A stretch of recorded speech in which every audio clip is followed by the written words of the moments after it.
It is halfway through the year. Wine with Dr. Woodley Wednesday. Guys, if you guys were following us last year, we did this like every single month and it was awesome. And then, life happened and Dr. Katie travels a lot. Very busy. She's very busy. So, hats off to Dr. Katie for reminding us yeah. about this month. And yes. Got to get it back going. So, I mean, we're only halfway through the year. We got the rest of the year left. I can't believe we're halfway through the year. That is horrifying. That is, oh my God. Also slightly horrifying is the topic of the evening, which is the ingredients in our cat food. The truth about the ingredients in our cat food, which I think is really, we did a cat tip today on basically talking about the salt divide and really kind of I remember when we learned that, it was like a mind-blowing thing. So we're going to be talking a little bit about how to read and understand ingredients. What those ingredients are. Why it's important. Now, here, Dr. Katie, I don't know if, and I've just seen bits and pieces on. Are we going to let Dr. Katie do an intro? Oh. Let's start there. It's only been 6 months. Yeah, I mean, it's been a while. So, Dr. Katie, could you please? We are 3 minutes late because we're so excited about this topic. We just started talking about it often. We're like, oh my gosh, we should be talking about this live. Dr. Katie Woodley, for anyone joining us this evening who does not know who you are and how you changed this beautiful world, could you please give a short intro about yourself? Yeah, no, I'm excited to be here and back with our Wine with Woodley. For anyone new here, super excited for you to be here. If you know me, thanks for coming back. But I'm Dr. Katie Woodley, the natural pet doctor. I'm an integrative holistic veterinarian who is really on a mission to make sure that you, as the amazing pet parent that you are, feel empowered and confident in being able to support your pets with like fresh food, nutrition, using herbal medicine, really finding the root cause for why your cat may be experiencing symptoms so we can heal it and get them back to optimal health. Oh, wow. Love it. And that's why we love you. That was such a good intro. Yeah, that was one of the things we love about Dr. Katie is A, she's brilliant, and B, she's so well spoken. Very well spoken. That's what I'm saying. Like you put that into like such concise, like perfection. And the information that you share is so digestible. Well, you should write that down or go back and if you we'll go back and transcribe this. Yeah, okay, sounds good. Perfect. So let's talk a little bit. I'm going to pitch it over to you. Let's talk a little bit about why we picked this topic tonight. Okay, so we were talking last week, I don't know, a couple days ago, and we were just chatting offline. And, the big thing is that one of the most common questions I get, concerns from, cat parents is, prescription diets, is this food, for one, a lot of these diets are expensive, but two, a lot of cats are put onto prescription foods when they probably didn't need to be. And so this is a huge issue because a lot of pet parents don't realize that. Well, why would you know that? And also too, I feel like there's a lot of misunderstanding in the vet community alongside the nutrition piece. And so we were chatting and there was, a friend that Jay and Adrian were helping where their cat was experiencing a lot of health problems and was just being essentially given steroids, prescription diet, and the cat did not improve, but actually got worse. And just, some brief text, I was like, wait a second, we have completely missed the ball here. And now this poor cat who is young is experiencing most likely an autoimmune condition that's going to affect it for the rest of their life. And of course, Jay and Adrienne, most of you guys know their story with Pooh Bear, and I see it every day. And we have to become more aware of what we're feeding our pets versus just trusting that what we're giving them is the best food for them. So by this topic, it's really important to understand what some of these ingredients are and why the pet food industry is very different from the human food industry. Because as a veterinarian, when I first started going through vet school, I didn't realize that. I didn't realize there was, a different set of definitions for pet food that weren't human food definitions. And in fact, go ahead. Go ahead. Oh, very exciting. Well, I mean, in fact, we're talking about food grade versus feed grade in mini, which we can go into as well. But this is what I was going to say before your intro. Lately, I've been seeing bits and pieces from other veterinarians in our world that have and from PFI specifically, the pet food industry, right? Specifically saying that you do not need to read ingredients. Like basically you're dumb if you're trying to read the ingredients and saying that by reading the ingredients, you know what your cat is eating, which kind of is true in some sense. But how important do you think that it is that we read and understand the ingredients in our cat's food? Well, I mean, here's a question, right? Here's the thing that's confusing for, when you're looking at ingredients, like there's certain things like byproduct meal or byproducts. I won't talk about meal yet. Byproducts are given a really bad name. But when we look at, like, if you were making your own like fresh raw food diet, the byproducts are the things that don't go into the human industry. So like the organs, like your liver is a great source of natural vitamin A, some vitamin D, it's recommended in those raw foods. So if we didn't know what that true meaning was, okay, we are essentially creating this negativity around a really healthy, nutritious food source when we're looking at the actual food. Now, the problem is the way that it's been processed in the pet food and turned into meals, and also what is the quality and the condition of those organs or some of these other things that are part of the pet food definition. So that's the problem, is that we've taken this beautiful, nutritious food that is rich in vitamins and minerals, and we've degraded it. We've used diseased, dead, dying animals that have cancer, that aren't fit for human consumption, which is, we'll talk about feed versus food grade. And that's what our pets' food is being made from. Like, we have to think about, like, where do all these like animals go that are being slaughtered that aren't fit for human consumption, the waste products. And unfortunately, the pet food industry is where these waste products are going, because it's got to go somewhere. Right. Which is why the term byproduct is so, and should, in my opinion, should be kind of scary in the pet food industry, is because the regulation around it, right? Because they can call the tarp that gets thrown through the big processor in a rendering plant byproduct, right? They can call, by law, they can call all of these, or regulation or non-regulation, they can call all of these other things byproduct. Whereas if you look at the foods that we feed, for instance, it doesn't say byproduct in the ingredient list. It says liver. It says heart. It says, it has the organs listed that they're identified instead of saying byproduct, which is why, in my opinion, it makes it scary if you have byproducts in your kibble or even your canned foods for our kitties, is because we don't necessarily know what exactly that byproduct is or where it's coming from. Well, and I think I'm just going to put this back out there because I can't say it enough. If you've never watched The Truth About Pet Food, I think it is worth it if you can stomach it, because Jay's dad worked in a rendering plant and saw some incredibly terrible things. But it's worth thinking about when you look at huge cattle farms, or we're just talking about actual farms that are made for even human consumption, right? Turkeys and chickens and all that. When they go out in the field and they find a decomposing animal 7 days after they died, they have these trucks that come and pick them up. And that's where that goes. Yep. So, and we don't know why they died or what they died of. There are many In my hometown, back in West Tennessee, in my hometown, we had to hold our nose about 15, 20 minutes from this one plant that my dad worked at.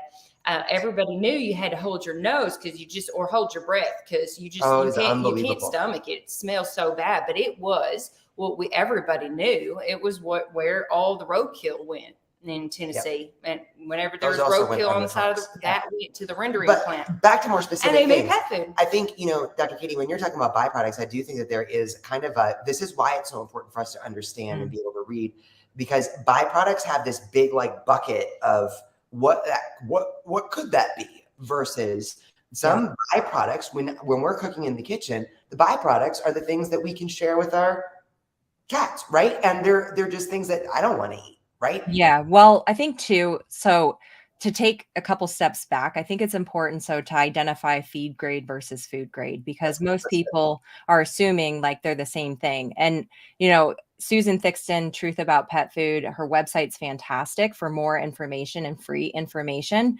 When we look at the pet food industry and the regulations around it, it's atrocious. So the FDA doesn't really step in and manage anything. It's all up to AFCO. So you'll see like, AFCO approved, right? Balance and complete. You'll see these words that are listed on the bags or on the cans.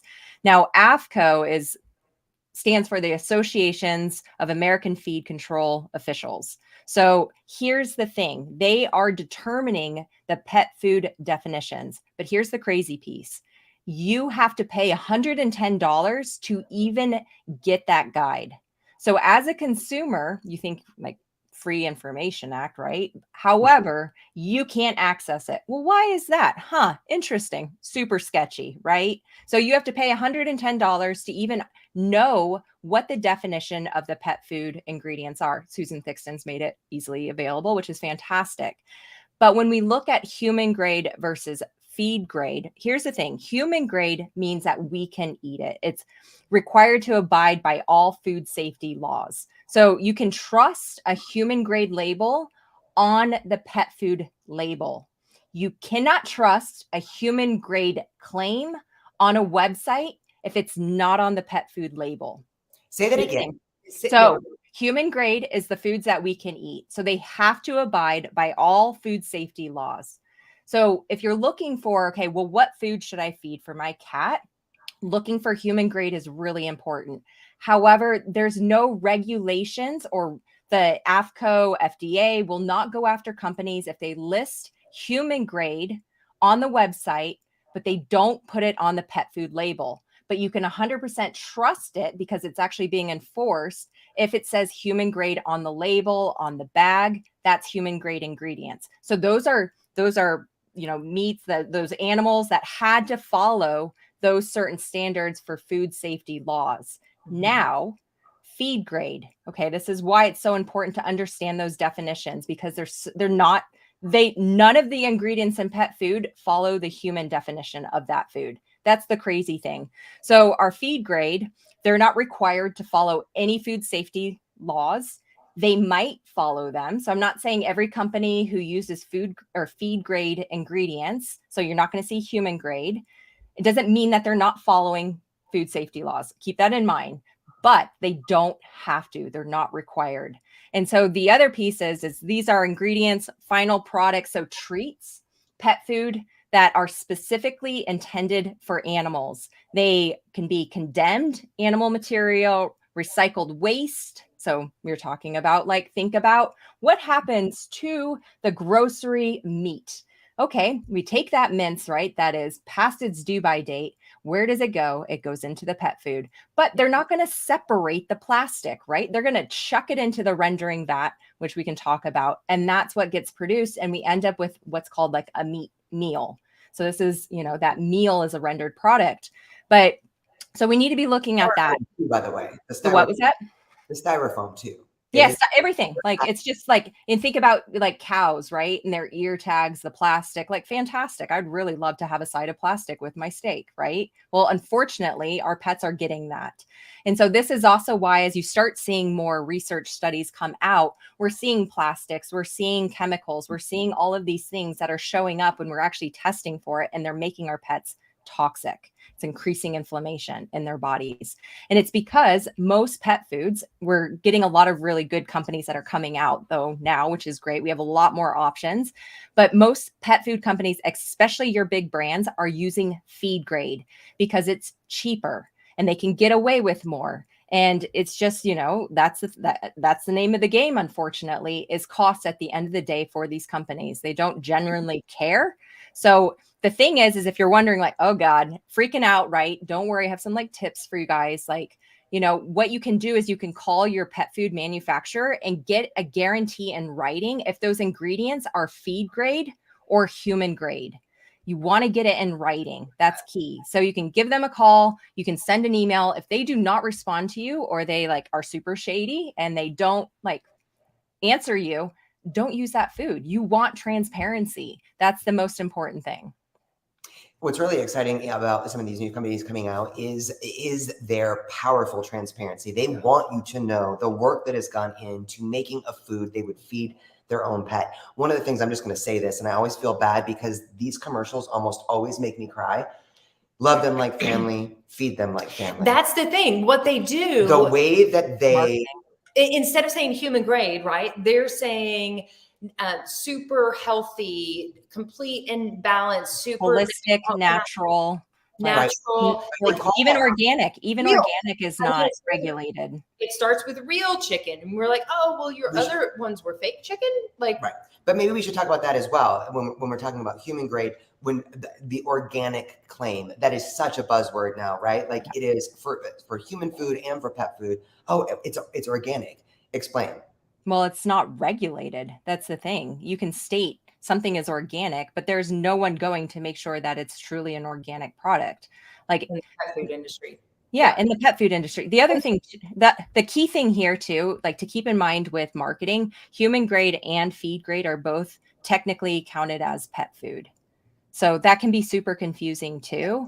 But I mean, the marketing piece, here's where they get you, right? Like, I mean, they got all the vets, they got the vet schools, they're getting all the pet parents, except for all the amazing people here who are learning, right? And sharing this information is that when you look at a bag of dry food, what do I see? I see like chicken. I see like, oh, these animals, they're out in the pasture, like loving life and having the best time. That's not what it like truly is. This is where like 4D foods, like this is insane. When I like learned about what is a 4D meat, that's dead, dying, diseased, and disabled prior to even reaching the slaughterhouse. So this is the, you find the cow dead in the paddock. Where does it go? It goes to the slaughterhouse for rendering for pet food. You find roadkill. We have, we've had, what was that? Decomposing. Yes, exactly. And the other thing too is that there are Google images, and Susan Thixton like shares this on her website, where you can actually like, there are Google images taken outside of a, looking down from the satellite at these rendering facilities, and there are piles of dead animals. And there was a complaint made, I think it was in California, and it's been quite a few years now, but the smell, that once again, the smell is like a key thing. But they went and there was like rats, there was like birds like eating the like dead animals. There's a dead horse lying there, and it's just sitting there. It's sitting in the hot sun, decomposing all the bacteria. Like that's the problem. And you're not going to see that on the bag of food. Why would you buy that if you saw, oh, look, hey, there's a cow with a tumor on its side that died in the field 10 days prior to being even processed. Like that's the problem. This is the problem. And I'm sorry if anyone's eating dinner right now while watching this. I used to, I not well timed. Like back in the day when we first started, I was like on such a like rampage. Is that the right word? Like to like, I was like, I'm just going to go to PetSmart and I'm going to put these pictures on every single one of these bags and be like, this is what you're feeding. If you're, I'm just going to put it up. Throw you out and put you in jail, like that's, I think so often, especially in the cat world, because commercials can be very manipulative, because there are budgetary issues. I saw Angela made a comment, what are people supposed to do? They can barely feed themselves, let alone their pets. The issue is, what is so sad to me about these pet foods, the quality of the food, and Jay and I say this all the time, a fed cat is always better than a starving cat. Let's just be clear about that. Yeah. The markup in these foods, though, is the marketing. It is not the ingredients. Right. That is what is so horrifying. And I want to further double down on that and remind everyone that there are basically, I don't know, what was the number? 129 different brands. And there's all these different, levels of foods that you can get. And then you realize the same company, Nestle, Mars, Smuckers, Colgate, the same company owns all 50 of those. And all of those foods are made in the same place. Mm-hmm. And what actually makes them so much better, this $10 bag of food versus their $95 bag of food. I think that once you start realizing that before. Yeah. And the transparency point of this as well. I know that it takes effort. Jay and I have spent hours on the phone or emailing or whatever it is, actually reaching out to pet food companies that we were feeding at the time, saying, hey, could we get a little more information on this? Either we were completely ignored, we were dismissed, or we were sent to their marketing department. When you're looking for transparency and something that you're going to put into your cat's body, there needs to be some kind of, there, like you said, there's no regular. Viva Raw is in the house. I saw that. Thank you, Viva Raw. We were so lucky to do a live with you guys not that long ago. Last week. Viva Raw is a great example of what a pet food company should be to their clients, consumers, the pets that they feed, as far as being completely transparent. Yes. Yeah. Using good quality ingredients. And it, here's the thing, it may not be in the budget for everyone, but this is also too, where if you can at least, transition a cat away from kibble onto a canned food, that's better in my book, and there, to be honest, like even some of the cheaper canned foods are still better than the the rich in carbs, like the highly inflammatory kibble that cats are being addicted to because of some of the ingredients that we're going to mention. And so, that's the thing to keep in mind. And please, do the best that you can. I agree with Jane, Adrian. Like if you have to feed kibble, maybe we can add in a little bit of, fresh foods, or we can. Yeah, exactly. Like maybe get some canned sardines and you can give them a little treat, and that's a good whole food source. So even using some of these fresh food toppers, so that way we're getting the nutrients into our cats. The price of eggs are going down. Yeah, I mean, and that's the thing is that there's a lot of different ways, and if you can only do that a couple times a week, or that's okay. It's going to be better than nothing. But also too, there's going to be better quality kibble than some of the cheaper stuff too. So this is where kind of start assessing what's on those ingredient lists. Yes, it does matter. Ingredients do matter. And I'm sick and tired of seeing people argue about that. Like the ingredients 100% matter. Like if I were to make my own, let's say I want a cheeseburger tonight. Okay, I could either go down the street to McDonald's and get a Big Mac, right? Still a cheeseburger, right? Or I could get my own mince from, sourced appropriately from the farm down the road where I know they were pasture raised, they're, organic, all the things. And I make my own meat patty using my, my egg that I know where it was sourced. And then I'm using maybe I make my own sourdough buns. I'm using an extreme example, but it's just to show you this cheeseburger that I just created is nowhere near as toxic as the Big Mac that I just got from the processed food, where it's plasticized, it doesn't degrade, it can sit there for years because of all the chemicals that are in it. It's not real food. Right. Before we jump into ingredients, I really want to make this point, and I want to say a word of gratitude to everyone joining us here, because I really feel like what is going to push the needle on this whole industry is just consumer awareness. We don't all have to be able to buy the most expensive, humanely raised, human grade foods. But what we can all do is be aware of what they're actually selling us. And I think that the needle is already moving, because I have seen from veterinarian friends of ours laughing at people who think that what is in the food matters. So I think that there's almost a like you said, there's almost a campaign of oh shit, people are starting to pay attention to what we're putting in the food. So now it's important to let them know the ingredients don't matter. Stop thinking about that. It's when you feed them or how you feed them or what. But we're smarter than that as cat parents, at least, right? We're smarter than that. We like that's kind of like never do your own research. Right. So I do think that I've never seen it pop up so much. People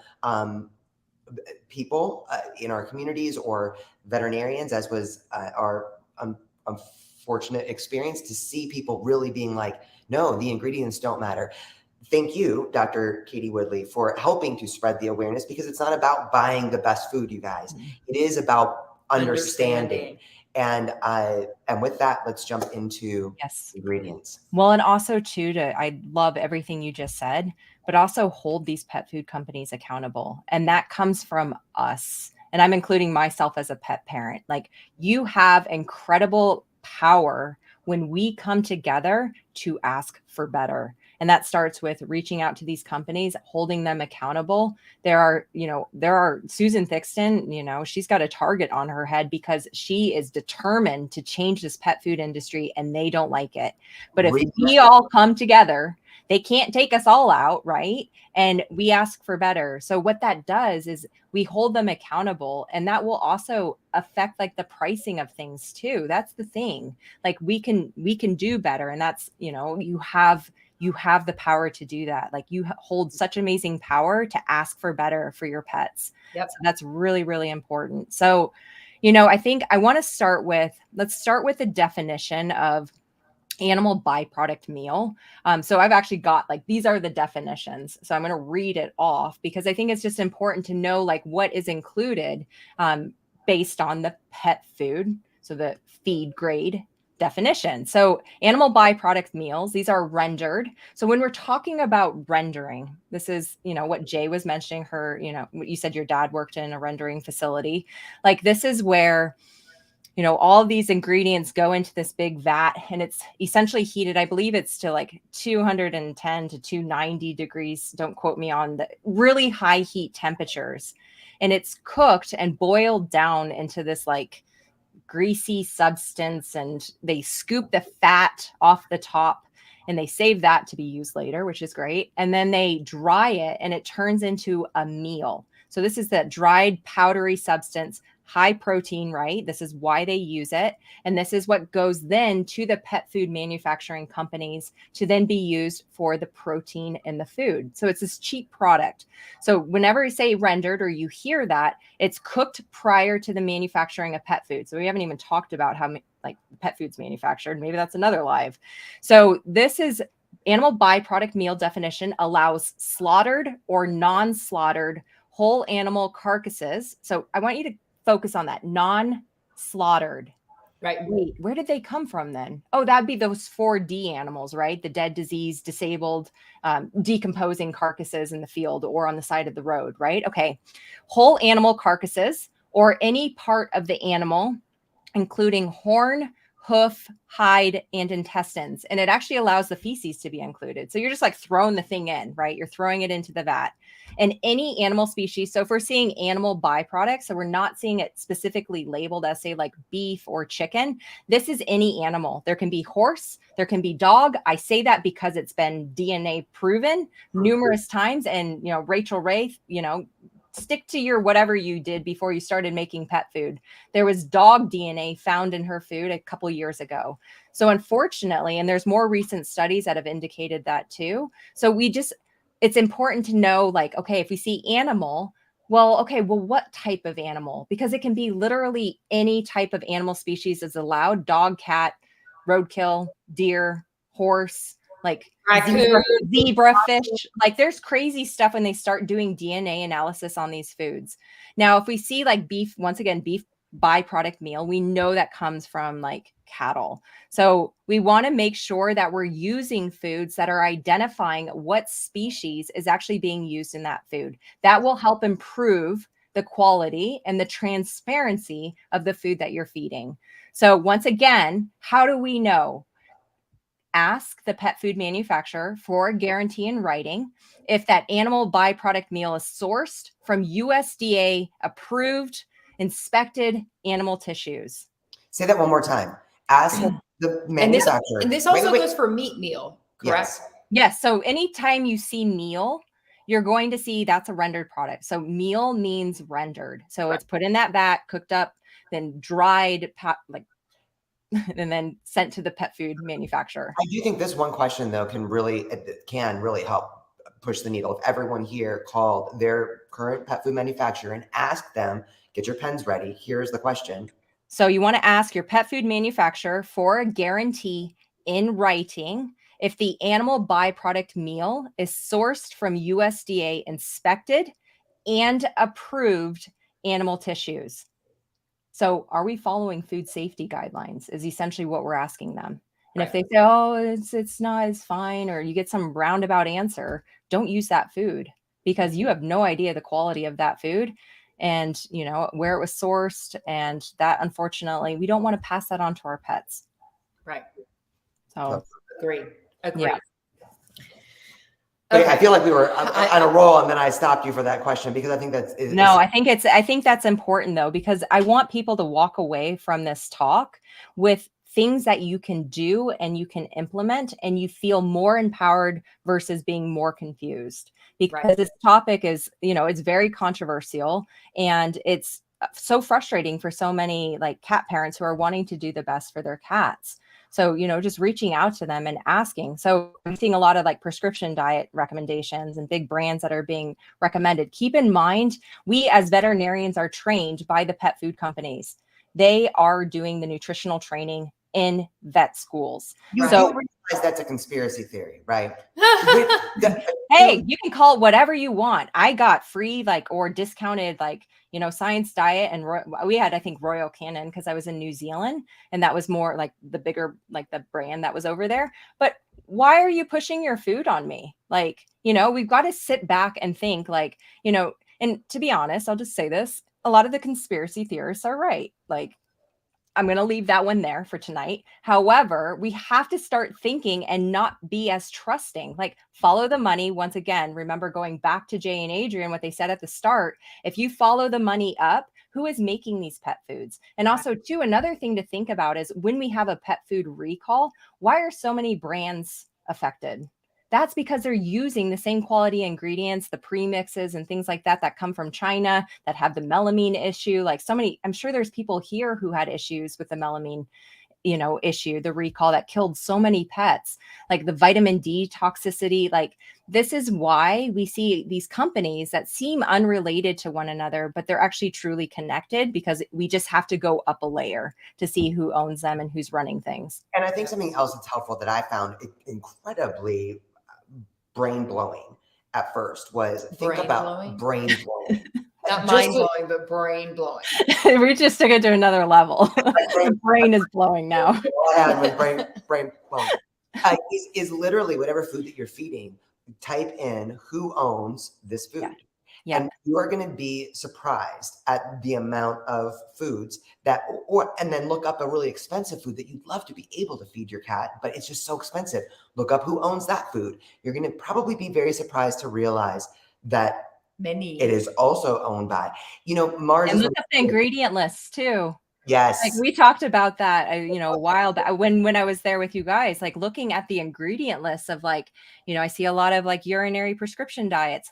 Just take a look, ingredients don't matter. Sure. Whatever. But just look at that list and okay, well, why should I feed this food that's 10 times more expensive than this food over here, especially with urinary diets where there is really no science to show that these actually help them. And we just need to increase the moisture to get rid of the crystals in the diet or in the urine. Yeah. Yes. And I don't want this to make anyone here angry. This is what Katie said about empowerment. This is something so important for us because we are the whole reason that I get my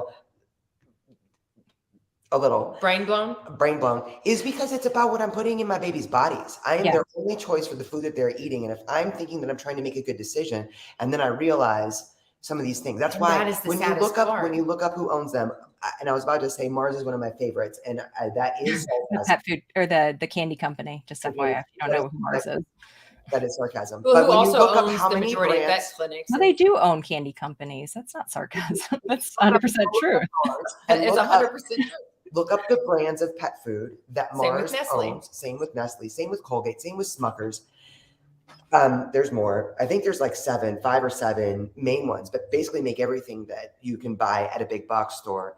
And then you realize that they have been buying up. Now, this is a really powerful conversation to have with a veterinarian that has ever worked at a Banfield hospital, because Mars is buying up all of the Banfield clinics, or that is their clinic. They have bought out all of the Banfield, all and BCA, they're buying out they're buying out private practitioners, and those practitioners are not allowed to say that that their protocols are changing. So when you talk to those veterinarians and the protocols that they must adhere to, regardless of the well-being of their patient, and then you talk to some of those pet parents that have been seeing the same vet for years, and then all of a sudden, this is why money does matter, you guys. And where we put our money as consumers is so powerful. And so this isn't about being angry. This is about being empowered. That when we know better, we can choose better. For the food, for the care, for all of that. So that was just a soapbox. I'm sorry. Well, I think that's important too. Like, this is uncomfortable for a lot of people, and that's okay. Like, this is where we do need to hear other sides and have those discussions with, the vets. To be completely transparent, like, I was feeding a lot of those foods to my cats and to Finn. Like, I didn't know any better. I was feeding like German Shepherd Royal Canin, when I was in vet school. I was like, he's a German Shepherd. This is made specifically for him. And then I was like, what am I doing? And looking at like, wow, I just got pulled into the marketing. And your vet truly wants the best for your cat. Like, don't get me wrong. They are doing the best that they can with the knowledge and the information they have at that same time, right? And that's the thing. Like, I look back at how I treated patients, what foods I recommended, how I fed my pets, like, back at the beginning. And I'm like, wow, I wish I had known this, but that was part of my journey and the lessons I needed to learn along the way. And there's still things I learn every single day. We always want to be continuing to learn and ask those questions. So even if it's uncomfortable and you're like, I don't like this conversation because maybe we are feeding that food, bring up this conversation with your vet, but do the research, reach out to the pet food company, ask them these questions. That's, sometimes it can be scary going to the vet and bringing this up because, we don't like conflict, but reach out to the pet food company. It doesn't have to be like, send an email and see if they respond to you. If they truly care, they will respond to you with the right information. Right. So that's something that every single person here can do. And if we stop bombarding them by asking, like, let's hold them accountable and make them transparent, like, that's going to make them level up, right? I know when like pet parents ask me questions, I'm like, oh, I got to like research and learn more on that topic. I want to make sure I'm providing the right information. And that's really important to me. So we need to hold other people accountable for that too. Very, very important. Right? Like, we get so excited when we have a question we've never heard of before. It's like, oh my gosh, let's all learn about this. Very exciting. I think, and I see some people are a little upset about this. This is not about being judgmental. This is literally about more understanding what we are feeding and realizing, it is about when you can understand the ingredients and what those ingredients mean, what those words mean, as Dr. Katie was kind of reading those definitions of how they are regulated, it can make you change your mind. And I know that it feels like a lot of work to be like, well, I'm going to call this. It felt like work to me. I was like, who are we? Why? I was actually nervous. We were not feeding those foods, by the way. Not all of the foods, but the ones we were calling around, and not all of them. But and I was like nervous, like like to ask them to. Yeah, but you can even just like send an email too. I mean, you're less likely to get a hold of someone because they can just ignore an email.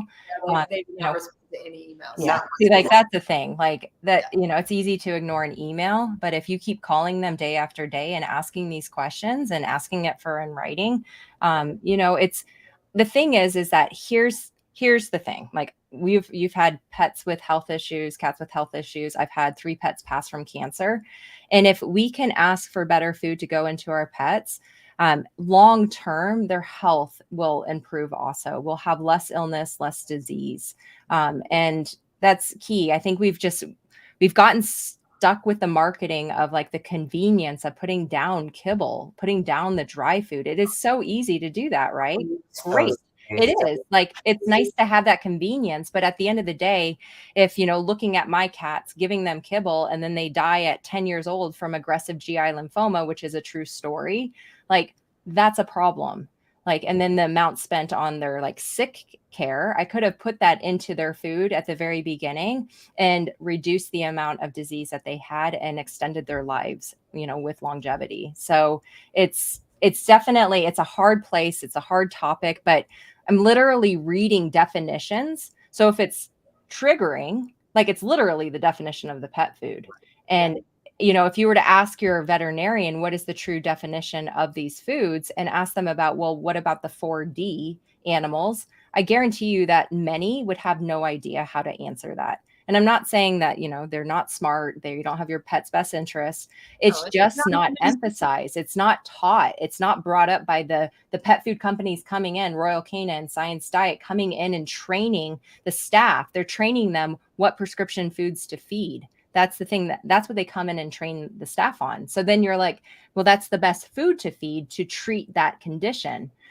So which could lead us into talking about prescription diets if you want. Like, I mean, that's the other thing is, I'm just going to go to, because there's definition, like this is what's crazy about like therapeutic diets, prescription diets.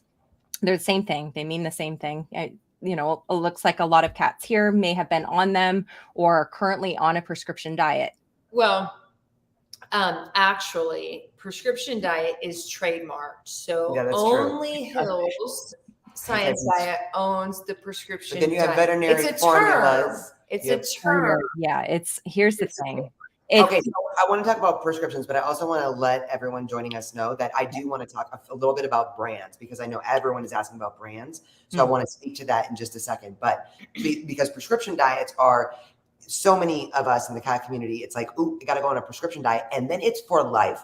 Dr. Chris Besson said it so well. A prescription diet is meant to help fix a situation. It is not. Go back. It is not, and then go back to a healthy diet. It is not meant to be lifelong. And I think so many of us have found that situation to be a lifelong. Something I think many vets are also not taught. Okay, but let's continue. Yes. I mean, there's definitely confusion with that. It's like, and then there's also a fear too that, just to cover that mindset piece of like, you go on this food and it fixes the symptom, and then you're afraid to come off of it, right? So as a vet too, you're like, oh my gosh, do I take them off the GI diet? And now they're going to have diarrhea. Like, well, okay, did we actually fix like the issue that was causing the diarrhea? Did we actually fix the issue that was creating the crystals in the first place? Right. So those are things like, there's a lot we can do for kidney disease. Like we reverse kidney disease all the time using the right Chinese herbs and supplements. And we use raw food diets too. Like that's like a no-go for vets with, chronic kidney disease. But we have to start looking at, well, rather than just treating a symptom, why is the symptom there? Are we treating that root imbalance? That's key. And so when 100%, like when we look at these diets, they're the only style of pet food that's allowed to make a claim to cure or to treat a disease. And the FDA actually gives these diets like special privileges. So they can, like, essentially when you think about that, okay, you can make drug claims without meeting the legal requirements for a drug. So think about like the clinical trials that should be taking place for a drug to be approved and used on the market, and the amount of like clinical trials that have to occur. There is no requirement for these foods to have any of that testing. Now, some companies will do like short-term feeding trials, like feeding trials alone are a joke, to be honest. But almost all these prescription diets are feed grade. So once again, going back to the beginning of the conversation, we have human grade foods and we have feed grade. Now, what's great, and you just mentioned her name, Dr. Chris Besson, she's actually created a human grade, like therapeutic diet, essentially, right? For like your kidney disease and helping like these animals that, need these specific requirements to help them heal, and then they can be transitioned back onto their normal food.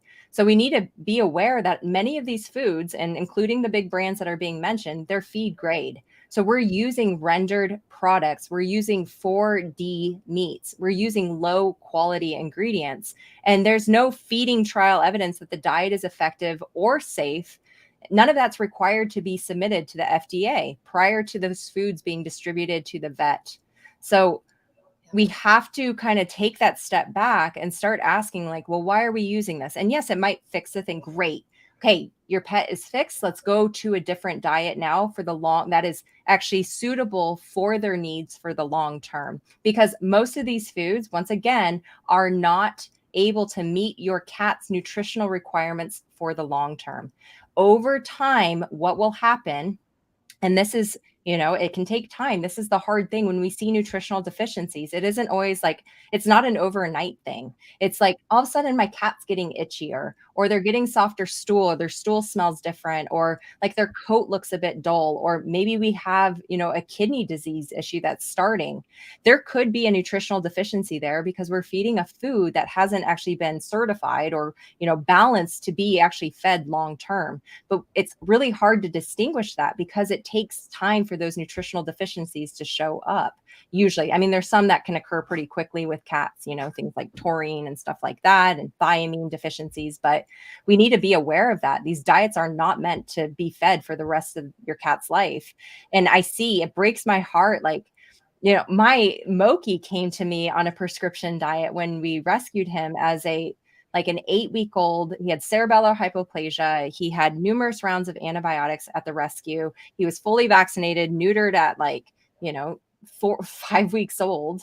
And what prescription diet did they have him on? He was on the I didn't take it because I'm not going to take it. Like, I'm going to switch him to a raw food diet. But he was on one of the GI prescription diets because he had diarrhea. So this poor little kitten, is terrified.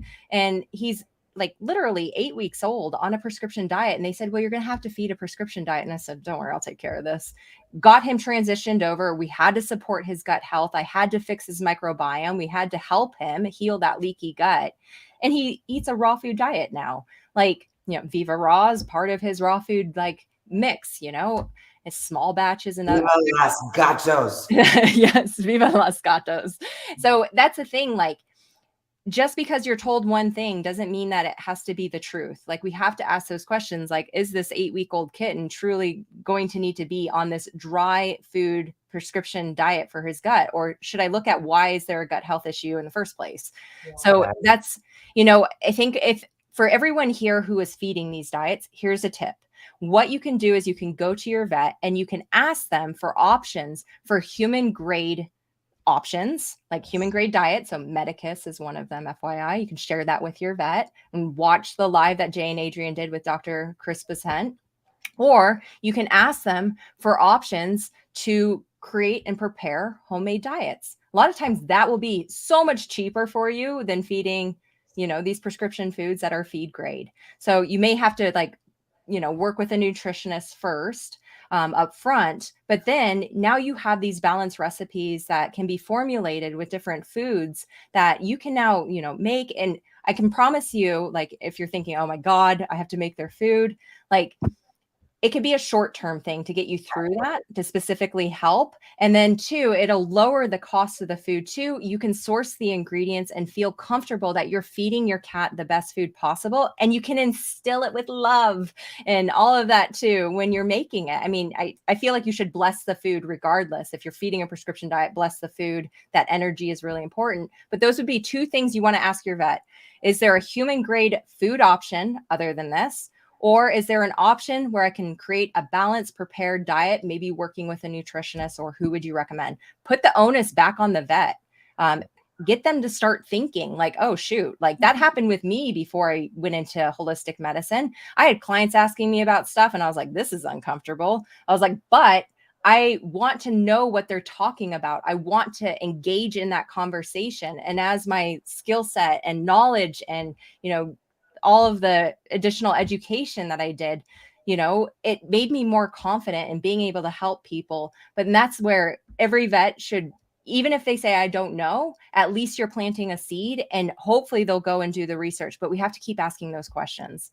I have to give a shout out to one of my favorite humans who is here this evening, Marilyn Bickle, who just said, I can get small batch, a great pre-made balanced raw food diet at my vet's office. I love that. It's wonderful to have that option when I'm too lazy to make food for my dogs or cats. And I just want to say, she's been making food for her 20 plus years herself. Maybe even longer than that. And this is the thing, Marilyn, we're putting you on blast. You should probably just put together a course about how to do this because batch work, if you've got the freezer, is such an incredible thing. We found out when we were making our own food, we are literally spending 1/3 of the cost of good quality kibbles or wet food, canned foods, by making it ourselves with instructions. We are not nutritionists, we're not dietitians, we're not formulators.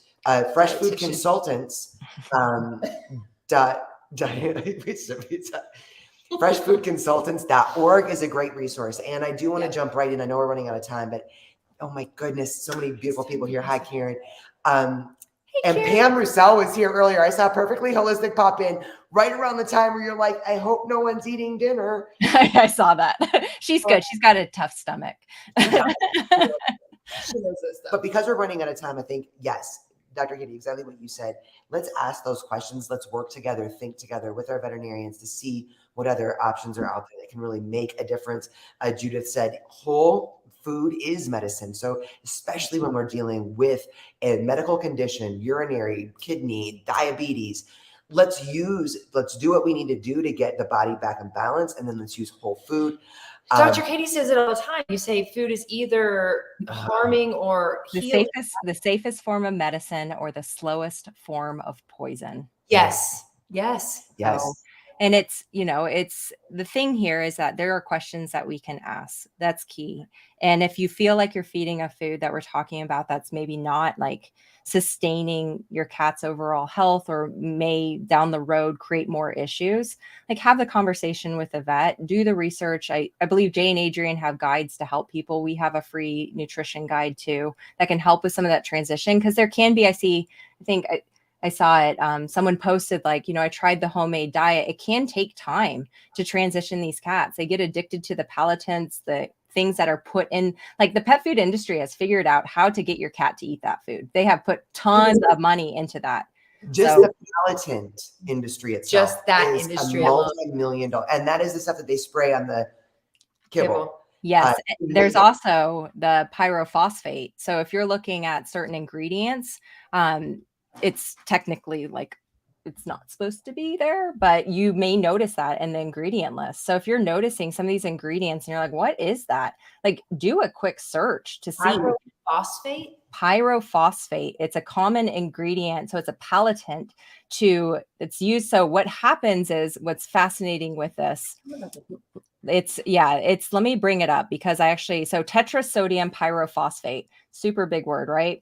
So what's interesting is that what it does is it can act as a modulator of the activity of the cat's amino acid receptors, which is kind of weird, right? But what's happening is when they mix this chemical in, it entices the cat to eat the food.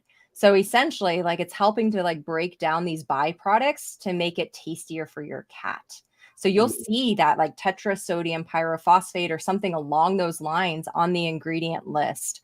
And the problem is, like, when we start looking at, well, what is this chemical? What are the long-term side effects of this? And you go to, okay, well, ingesting sodium acid pyrophosphate in large quantities can lead to diarrhea, nausea, vomiting. Inhalation can cause nosebleeds, irritation in the respiratory tract, coughing, chest pain. Skin contact with the compound may cause severe to mild skin irritation or chapping of the skin. Those who are pregnant or have heart disease or diabetes should limit consumption of sodium acid pyrophosphate due to its sodium content. So if we're adding this into the food to make your cat eat it, now I get concerned because I'm like, I'm touching this potentially too. And like, why would I want my cat to eat? It's just like carrageenan, right? We've talked about carrageenan before. I looked at, some of the prescription diets, and carragenan's still in there, and it's a known GI irritant. It creates inflammation. It's a known carcinogen. Incidentally, my human friends, I just have to tell you, my favorite veggie dip of That's all carrageenan. So has been there.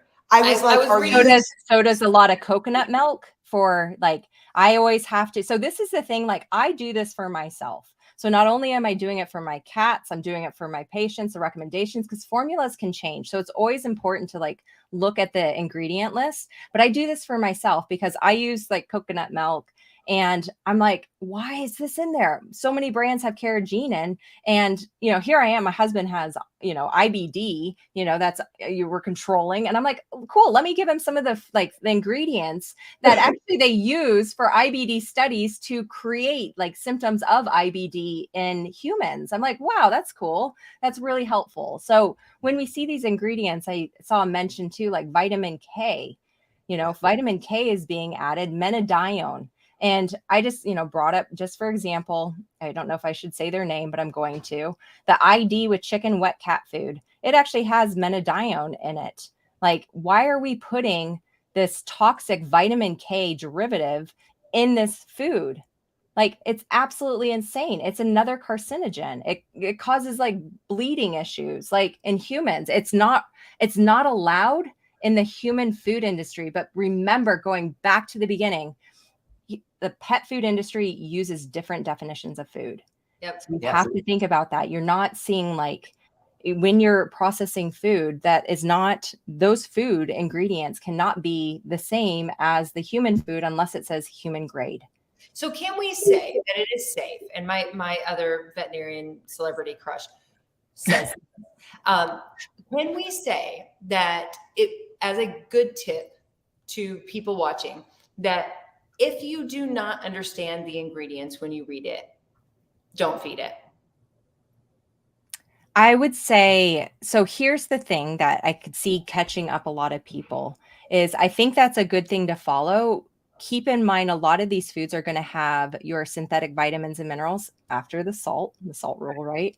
So if you're seeing that and you're seeing those ingredients and you're not sure, because they can have a lot of weird names, right? The synthetic vitamins and minerals, and they're there for a reason. Well, most of the time they're There's there. Also Google though, so you can go. But that's what I mean. I would Google that. See if it's a synthetic vitamin and mineral. If you can't feed, a whole fresh food diet, it's there for a reason to balance. But Google it, because menadione, you can Google that and see oh, that's no good. Why are they putting that in there? You can Google carrageenan and see that. So it's really important. And two, it's nice when I go to the pet food store now, I can take a look and I can quickly scan the label and be like, okay, they're not using that stuff.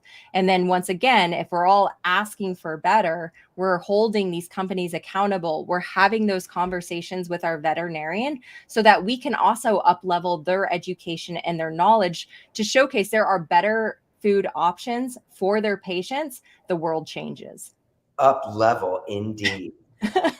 You set up straight. I was like, what's happening? It's way cooler than level up. It's up level. You guys, I know. Maybe I should have said level up. I don't know, but no, up level. It is so true. You guys, I know there's so many people asking me about brands. I want to very quickly point on some incredible resources that are available to all of us cat parents, pet parents in general. Number one is, if you are interested in making your own homemade diets, yes, we do have some on our YouTube channel, but I really want to put you in the direction of freshfoodconsultants.org. These are great formulators that know how to help formulate diets, even if you need a specific diet. Yep. Dr. Judy Morgan has some great diets on her Judy website. Morgan does, yes. Dr. Karen Becker has some great recipes out there. There are several places. Cat food or catinfo.org. Another great place. Yeah. So if you're looking at homemade stuff, excellent. If you are looking to find good pre-made, wet, or I think there's even some dry on there, I'm not even sure, raw, there is the incredible resource of truthaboutpetfood.com. Releases a list every year of pet foods that answer more questions than Dr. Katie just gave us to ask our own manufacturers. I want to give a shout out again to Viva Raw, who is on that list and went through a very strenuous qualification to be on that list of 2023's recommended pet foods. There are a number of brands on there that are fantastic that you can feed with peace, knowing that this has been a well-vetted. So it's Truth About Pet Food. Because this is what Susan Thixton does, she asked for a $10 donation for the list. It is worth every penny of that. And if you can donate more, please do. Some of the foods that we feed, I know a lot of people are asking, and not all the great foods are going to be on the Hey, Mr. Milligan. We feed Fetching Foods as part of our, because we are able to vet them ourselves. We've been to their facility. We know how they source. We know how they formulate.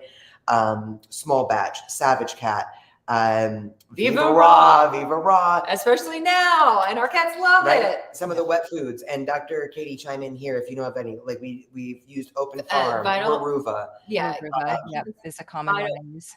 Vital Essentials. They're freeze dried. Your Ziwi is another one. Ziwi is another one that you can use, and they have an air dried option too, which a lot of cats like. Ziwi, we're taking into another New Zealand food that was just sent to us yesterday that we're very excied about. Christy said smells. Oh, Smalls. So Smalls would be a good one. Smalls, you guys, link in bio for this. Smalls is a great like sweet spot between being on a fully processed like wet food diet and a raw diet. So it's a gently cooked fresh food, which Raised Right is also a gently cooked fresh food. So I had a dream about Raised Right last night. Here's something with Raised Right. Love them. I've tried them with my cats. They were like no-go. It can be very minty. Smells very minty because they don't use a dream. I was talking about experiment, and that's what I was talking about. But what's fascinating, I've had cats that, patients that they've used that food and the cat loved it. And I'm like, I wonder if they're like self-selecting the mint for like, cause it's had like GI issues. So, but the reason it's there is that it's using the whole food source for the vitamins and minerals. So you can I always say, start with as small of an amount that you can get to trial. What's nice is there's a lot of like trial packages you can do, and see. And I rotate with my cats because sometimes if I feed the same thing, they get sick of it. And it's always good to like rotate too. And if your cat doesn't tolerate raw, or they have a GI issue, or they're a senior cat, raw like doesn't always work for everyone, and that's okay. So this is where using either like a lightly cooked or even a canned food, like I said, is always going to be better than, the highly processed kibble if we can get away from that. Yep. Our cats actually did take to the Raised Right the very first time we gave it to them.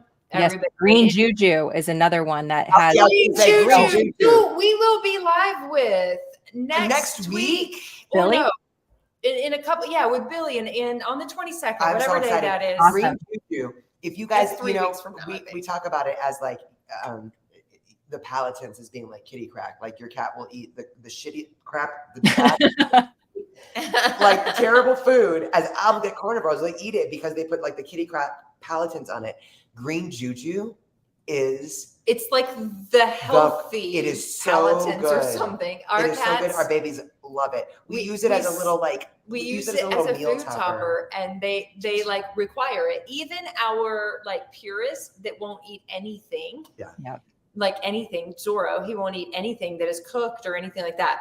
He still requires a little bit of bison or a little bit of beef of Green Juju on top of it. He'll look at me like, and he cries for his food. And then we go to his place where he eats. And then he looks up at me like, where's my topper? Yeah, it's true. Marilyn, you're right. Vital Essentials mini nibs. Our babies love the rabbit mini nibs. Yes. To rehydrate. What we do sometimes is I'll just put them in a Ziploc bag and smash them with a spoon. I'm sure there's a more civilized way of doing that, but that will help to rehydrate more. And sometimes I'll swish them like that and use them as a little meal topper as well, just to keep things fun and exciting for our babies. Yep. So you guys, there are a lot of great options out there. If Dr. Katie, I love the questions that you repeated for us that are great questions for us to ask. This is not about demonizing anybody. This is not about being pissed at anything. This is literally about the industry, a little pissed at the industry. Well, no, here's the thing though. We are, but it's in our control. This is about our babies. And so many of us are probably only here because we've been through something that we don't want to go through again. And we want to know if there's another way to do it. Dr. Katie, I love you so much and how you've learned from every single baby that's come into your life, the animals that you've lost to cancer, the way that you are on a mission to make this world a better place for all of us pet parents. And I think that that's what makes this community so beautiful, is that this isn't about being mad at anybody. It's about empowering us to be the best advocate we can be for our cats. And that is really exciting. And there's so many more resources out there, and it's just growing. You guys, it's really just growing. It is. It's beautiful. It's a beautiful, beautiful thing. Yes. Yes. Yeah, no, I appreciate you guys for having me on. I appreciate everyone here, asking those questions, staying, and maybe it got a little uncomfortable, but I hope like you're able to take something away from this where you can implement it for your cats, and also, continue to be a part of this bigger mission that we are all a part of. And, we are making a movement, like we are creating change in this world, be the change what is it? Be the change you wish to see in this world. Yeah, exactly. And so, I appreciate everyone asking those, and, doing the best that you can with where you're at right now. And you're going to hopefully continue to learn. And hopefully next year you look back at where you were like today and you go, wow, I know even more now. I wouldn't have done that. Like, that's the beauty of the journey, is like reflecting back to see how much you've grown to help your pets thrive. So I appreciate everyone here. I appreciate you, Jay and Adrian, for all you do for cat parents too. You're amazing. Same, ditto. Thank you to everyone that joined us tonight. Thank you for everyone that, I don't know, this community is just so beautiful and I love being a part of it. So thank you guys all for joining us. I keep seeing, Sally, real quick, I keep seeing our beautiful mate over in Australia. And I know that the list on truthaboutpetfood.com may include some that are available in Australia, but we're coming out with some detailed stuff very soon, so stay tuned. So stay tuned and maybe reach out. I'm not sure who we know over there, but if we can help, we will. Yes. We love you We guys love you guys so much. Dr. Katie, Have thank a you happy again. Wednesday. Thank See you guys soon, y'all.